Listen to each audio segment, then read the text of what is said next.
Question से। पहला question है, कक्षा 10 के छात्र ने अपना अनुपस्थिति दंड माफ करने के लिए प्रधानाध्यापक को पत्र लिखा, उसका यह पत्र किस वर्ग में आएगा? तो दोस्तों यहाँ पे राइट आंसर ऑप्शन बी हो जाएगा, आवेदन पत्र। कक्षा 10 के छात्र द्वारा अपना अनुपस्थिति दंड माफ करने के लिए प्रधानाध्यापक को लिखा गया पत्र आवेदन पत्र की श्रेणी में आएगा। आवेदन का अर्थ निवेदन अथवा प्रार्थना भी होता है, इसे प्रार्थना पत्र भी कह सकते हैं। अगला क्वेश्चन, क्वेश्चन नंबर 2, आचार्य रामचंद्र शुक्ल द्वारा रचित हिंदी साहित्य का इतिहास का प्रकाशन वर्ष है। तो इस क्वेश्चन का दोस्तों आपको राइट आंसर देना है। तो यहाँ पे इस क्वेश्चन का राइट आंसर ऑप्शन डी हो जाएगा, 1929 ईस्वी में। अगला क्वेश्चन दोस्तों, क्वेश्चन नंबर 3, साधु आ रहे हैं, वाक्य में साधु का वचन निर्धारित कीजिए। तो इस क्वेश्चन का यहाँ पे राइट आंसर ऑप्शन बी हो जाएगा, बहुवचन इसका सही जवाब है। वाक्य में क्रिया बहुवचन में प्रयोग हो रही है, इसलिए यहाँ पे साधु बहुवचन के रूप में प्रयोग हुआ है, ऑप्शन बी राइट आंसर हो जाएगा। अगला क्वेश्चन, क्वेश्चन नंबर 4, हिंदी वर्णमाला में ऊष्म व्यंजन कौन से हैं? तो दोस्तों आपको बताना है इसका सही जवाब क्या हो जाएगा। तो हिंदी वर्णमाला में ऊष्म व्यंजन है शाखा साहा, तो ऑप्शन डी राइट आंसर हो जाएगा, शाखा साहा। अगला क्वेश्चन, क्वेश्चन नंबर 5, शुद्ध वर्तनी का चयन कीजिए। तो दोस्तों आपको शुद्ध वर्तनी का चयन करना है, दिए गए ऑप्शंस में से कौन सी वर्तनी सही दी गई है। तो यहाँ पे राइट आंसर ऑप्शन सी हो जाएगा, अक्षुण इसका सही जवाब है। अगला क्वेश्चन, क्वेश्चन नंबर 6, वर्तनी की दृष्टि से शुद्ध शब्द का चयन कीजिए। तो इस क्वेश्चन का यहाँ पे राइट आंसर हो जाएगा दोस्तों, वर्तनी की दृष्टि से शुद्ध शब्द टिप्पणी है, ऑप्शन डी राइट आंसर है दोस्तों। अगला क्वेश्चन, क्वेश्चन नंबर 7, यथोचित का सही संधि विच्छेद है। तो दोस्तों आपको इस क्वेश्चन का राइट आंसर देना है। तो यथोचित का सही संधि विच्छेद यथा प्लस उचित होता है दोस्तों, इसमें गुण स्वर संधि है, ऑप्शन सी राइट आंसर हो जाएगा, यथा प्लस उचित बराबर होता है यथोचित। अगला क्वेश्चन दोस्तों, क्वेश्चन नंबर 8, ऋग्वेद का संधि विच्छेद क्या है? तो ऋग्वेद का संधि विच्छेद आपको बताना है दोस्तों, इनमें से कौन सा सही हो जाएगा। ऋग्वेद का संधि विच्छेद ऋक् प्लस वेद है, यह व्यंजन संधि का उदाहरण है दोस्तों, ऑप्शन ए राइट आंसर हो जाएगा, ऋक् प्लस वेद बराबर ऋग्वेद होता है। अगला क्वेश्चन, क्वेश्चन नंबर 9, नेत्रहीन किस समाज का उदाहरण है? तो नेत्रहीन किस समाज का उदाहरण है दोस्तों? तो यहाँ पे इस क्वेश्चन का राइट आंसर हो जाएगा दोस्तों, ऑप्शन डी तत्पुरुष समास। नेत्रहीन में तत्पुरुष समास है, यह करण तत्पुरुष के अंतर्गत आता है। नेत्रहीन का विग्रह होता है नेत्र से हीन, यहाँ पे डी आंसर राइट आंसर हो जाएगा, तत्पुरुष समास। अगला क्वेश्चन, क्वेश्चन नंबर 10, निम्नलिखित में बहुव्रीहि समास किसमें है? तो इस क्वेश्चन का दोस्तों यहाँ पे राइट आंसर ऑप्शन डी हो जाएगा, लंबोदर। लंबोदर का विग्रह लंबा है उदर, जिसका अर्थात गणेश। यह बहुव्रीहि समास है, इस समास में दोनों प्रयुक्त पदों के अलावा किसी तीसरे पद की प्रधानता होती है, ध्यान रखिएगा दोस्तों। अगला क्वेश्चन, क्वेश्चन नंबर 11, आगमन में उपसर्ग है। तो आगमन में आपको बताना है दोस्तों किस उपसर्ग का प्रयोग हुआ है। तो आगमन में आ उपसर्ग है, ऑप्शन ए राइट आंसर हो जाएगा। अगला क्वेश्चन, क्वेश्चन नंबर 12, सरकार शब्द में कौन सा उपसर्ग है? तो आपको बताना है दोस्तों सरकार में कौन सा उपसर्ग प्रयोग हुआ है। तो यहाँ पे इस क्वेश्चन का राइट आंसर हो जाएगा, सरकार शब्द में सर उपसर्ग है, यह फारसी भाषा का शब्द है, ऑप्शन बी राइट आंसर हो जाएगा। अगला क्वेश्चन, क्वेश्चन नंबर 13, कड़वाहट शब्द में प्रत्यय है। तो आपको बताना है दोस्तों कड़वाहट शब्द में प्रत्यय बताना है कौन सा प्रयोग हुआ है। तो यहाँ पे राइट आंसर हो जाएगा दोस्तों, कड़वाहट शब्द में आहट प्रत्यय है, ध्यान रखिएगा, ऑप्शन सी राइट आंसर हो जाएगा। अगला क्वेश्चन, क्वेश्चन नंबर 14, कौन सा शब्द तत्सम नहीं है? दोस्तों आपको बताना है दिए गए ऑप्शंस में से कौन सा शब्द तत्सम नहीं है। तो यहाँ पे राइट आंसर हो जाएगा दोस्तों, आंसू तद्भव शब्द है, इसका तत्सम अश्रु होता है। तो यहाँ पे डी राइट आंसर हो जाएगा, आंसू तत्सम शब्द है दोस्तों। अगला क्वेश्चन, क्वेश्चन नंबर 15, निम्नलिखित शब्दों में से तद्भव शब्द चिन्हित करें। तो इस क्वेश्चन का यहाँ पे राइट आंसर हो जाएगा दोस्तों, गोसाई तद्भव शब्द है, इसका तत्सम गोस्वामी होता है, यहाँ पे राइट आंसर ऑप्शन ए हो जाएगा। अगला क्वेश्चन, क्वेश्चन नंबर 16, ढीठ शब्द का तत्सम है, तो आपको बताना है दोस्तों ढीठ शब्द का तत्सम इनमें से कौन सा हो जाएगा। तो यहाँ पे राइट आंसर हो जाएगा ऑप्शन डी, दृष्ट हो जाएगा। अगला क्वेश्चन, क्वेश्चन नंबर 17, निम्नलिखित में से तद्भव शब्द नहीं है, तो आपको बताना है दोस्तों दिए गए ऑप्शंस में से कौन सा तद्भव शब्द नहीं है। तो यहाँ पे राइट आंसर हो जाएगा दोस्तों ऑप्शन ए, राजा। राजा जो है तद्भव शब्द नहीं है, राजा तत्सम शब्द है दोस्तों, ध्यान रखिएगा। और बाकी सभी ऑप्शंस जो हैं तद्भव दिए गए हैं। अगला क्वेश्चन, क्वेश्चन नंबर 18, कवि शब्द में कौन सी संज्ञा है। तो दोस्तों आपको बताना है कवि शब्द में कौन सी संज्ञा का प्रयोग किया गया है। तो कवि जातिवाचक संज्ञा है।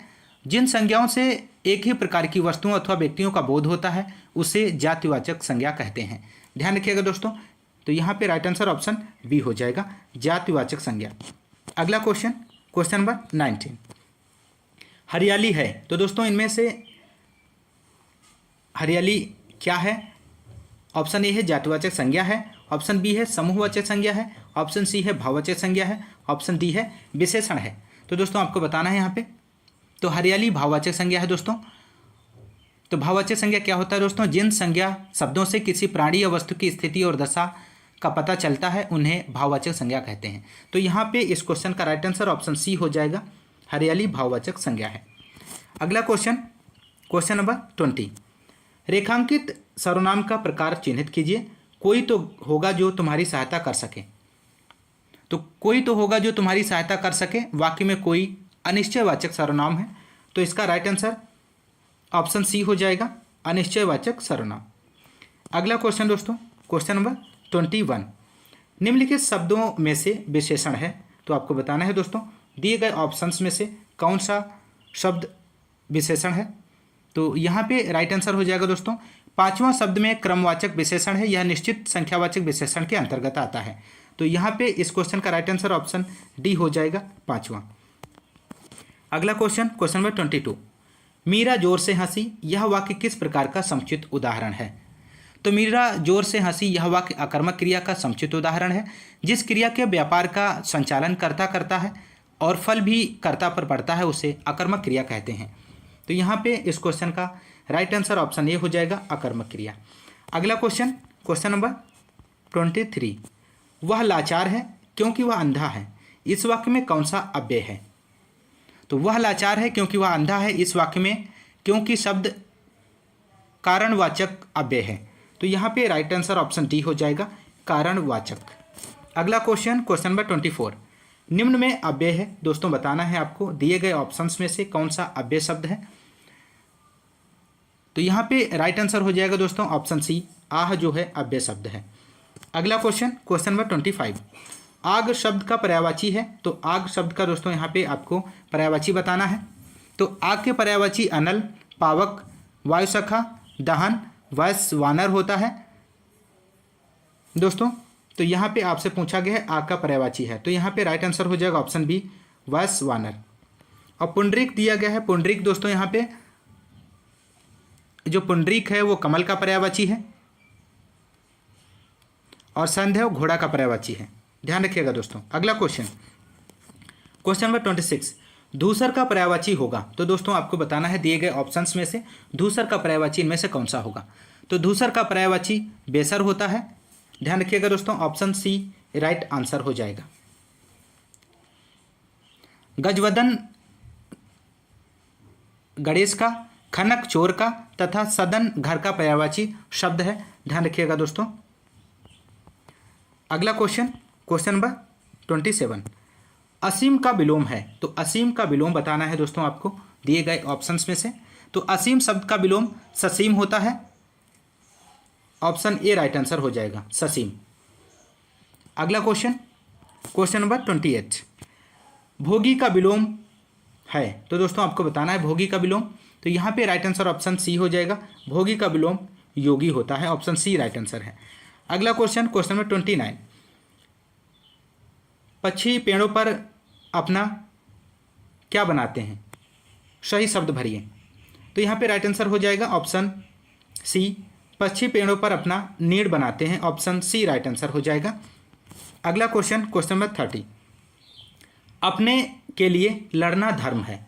तो आपको बताना है दोस्तों, रिक्त स्थान के लिए उचित शब्द चुने दोस्तों। तो यहाँ पे राइट आंसर ऑप्शन बी हो जाएगा, स्वत्व हो जाएगा। अपने स्वत्व के लिए लड़ना धर्म है, ऑप्शन बी राइट आंसर हो जाएगा दोस्तों। अगला क्वेश्चन, क्वेश्चन नंबर 31। जो क्षमा करने योग्य नहीं है वाक्यांश के लिए एक शब्द है। तो यहाँ पे राइट आंसर हो जाएगा दोस्तों, जो क्षमा करने योग्य नहीं है के लिए एक शब्द अक्षम्य है, ऑप्शन बी राइट आंसर हो जाएगा दोस्तों। अगला क्वेश्चन, क्वेश्चन नंबर 32। जिसका दमन किया गया हो के लिए एक शब्द है। तो यहाँ पे दोस्तों आपको राइट आंसर देना है। जिसका दमन किया गया हो के लिए एक शब्द हो जाएगा दमित, ऑप्शन ए राइट आंसर हो जाएगा दोस्तों। अगला क्वेश्चन, क्वेश्चन नंबर 33। बांझ किया जाने प्रसव की पीड़ा का अर्थ है। तो यहाँ पे राइट आंसर हो जाएगा दोस्तों, ऑप्शन डी, जिस पर बीतती है वही जानता है, ऑप्शन डी राइट आंसर है। अगला क्वेश्चन, क्वेश्चन नंबर 34। भईगत साप छछूंदर केरी लोकोक्ति का उपयुक्त अर्थ है। तो यहाँ पे राइट आंसर ऑप्शन डी हो जाएगा, दुविधा में होना। अगला क्वेश्चन, क्वेश्चन नंबर 35। मिश्र वाक्य है। तो दिए गए ऑप्शंस में से दोस्तों आपको बताना है किस ऑप्शन में मिश्र वाक्य है। तो इस क्वेश्चन का यहाँ पे राइट आंसर हो जाएगा दोस्तों, ऑप्शन सी राइट आंसर हो जाएगा। उसके पास जो कुछ था वह खो गया, और बाकी सभी ऑप्शंस है सरल वाक्य दिए गए हैं दोस्तों, ध्यान रखिएगा। अगला क्वेश्चन, क्वेश्चन नंबर 36। इनमें से कौन सा वाक्य संदेहवाहक है। तो यहाँ पे राइट आंसर ऑप्शन सी हो जाएगा दोस्तों, शायद सुरेंद्र इगतपुरी में रहता है, ऑप्शन सी इस क्वेश्चन का राइट आंसर हो जाएगा। अगला क्वेश्चन दोस्तों, क्वेश्चन नंबर 37। निम्नलिखित में से शुद्ध वाक्य का चयन कीजिए। तो इस क्वेश्चन का दोस्तों आपको राइट आंसर देना है। तो यहाँ पे राइट आंसर हो जाएगा इस क्वेश्चन का, ऑप्शन सी, कृपया खुले पैसे दें, ऑप्शन सी राइट आंसर हो जाएगा। अगला क्वेश्चन, क्वेश्चन नंबर 38। निम्नलिखित में से कौन सा भाववाच्य का उदाहरण है। तो इस क्वेश्चन का दोस्तों आपको सही आंसर देना है। तो इस क्वेश्चन का यहाँ पे राइट आंसर हो जाएगा दोस्तों, ऑप्शन डी, धूप में चला नहीं जाता, ऑप्शन डी राइट आंसर हो जाएगा। अगला क्वेश्चन, क्वेश्चन नंबर 39। कानो सुनी बात पर यकीन मत करो, रेखांकित पद का कारक बताइए। तो इस क्वेश्चन का राइट आंसर हो जाएगा दोस्तों, ऑप्शन सी, करण कारक, ऑप्शन सी राइट आंसर हो जाएगा दोस्तों यहाँ पे। अगला क्वेश्चन, क्वेश्चन नंबर 40। वह कार मेरी है, इस वाक्य में कौन सा कारक है। तो यहाँ पे इस क्वेश्चन का दोस्तों राइट आंसर हो जाएगा, ऑप्शन बी, संबंध कारक है यहाँ पे। अगला क्वेश्चन, क्वेश्चन नंबर 41। निम्नलिखित में पुल्लिंग शब्द कौन सा है। तो दोस्तों आपको बताना है निम्नलिखित में से कौन सा शब्द पुल्लिंग शब्द के अंतर्गत आता है। तो पानी पुल्लिंग शब्द है, शेष स्त्रीलिंग शब्द है दोस्तों। यहाँ पे राइट आंसर ऑप्शन बी हो जाएगा, पानी पुल्लिंग शब्द है, बाकी सभी ऑप्शंस जो हैं आपके स्त्रीलिंग शब्द दिए गए हैं। अगला क्वेश्चन, क्वेश्चन नंबर 42।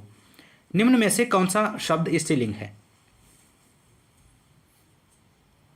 तो इस क्वेश्चन का दोस्तों आपको सही आंसर देना है।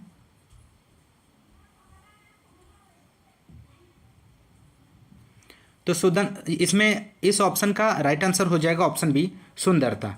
सुंदरता स्त्रीलिंग है, जो शब्द स्त्री जाति का बोध कराए उसे व्याकरण में स्त्रीलिंग कहते हैं दोस्तों, ध्यान रखिएगा। ऑप्शन बी राइट आंसर है, सुंदरता।